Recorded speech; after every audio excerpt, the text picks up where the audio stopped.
Mukisa rocks his boat in position to cast his net. He has been out on the lake for the last 3 hours, but has not caught any fish. In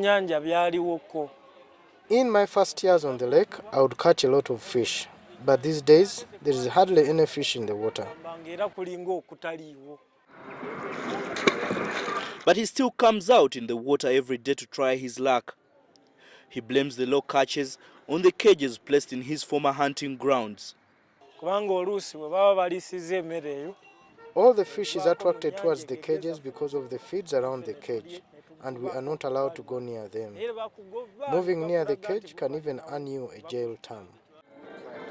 Mukisa and his colleagues are even more worried that they may be thrown off the lake after news that their government plans to sell it off to investors. But the country's fisheries minister denies the reports. She says Uganda is starting a comprehensive program on aquaculture on its lakes and rivers that will see parts of the lake used for cage fish farming.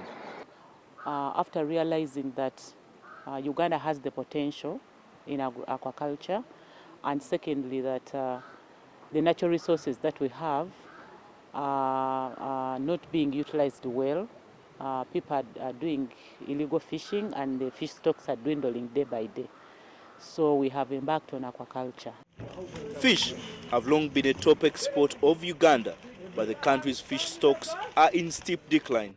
The government believes fish farming in cages will reduce pressure on the lake and also boost fish exports, but adds the number of cages on the water will be limited. We don't want to suffocate the wild fisheries in the lake. We do still have wild fish, and we do still have fish hunters in the lakes, those who claim to be the owners of the water body. We need to allay their fears that they will not get access to natural waters to do the wild capture fisheries. Some companies will be licensed not to farm fish, but to produce fish seed for the investors. Some fishermen like Franco have decided to continue hunting for fish in open waters, but also embrace the government program. They have formed groups to raise money to equally start cage fish farms on the lake. Uganda says it is working with its counterparts Kenya and Tanzania, the other two East African countries that share Lake Victoria, to promote cage fish farming in the region.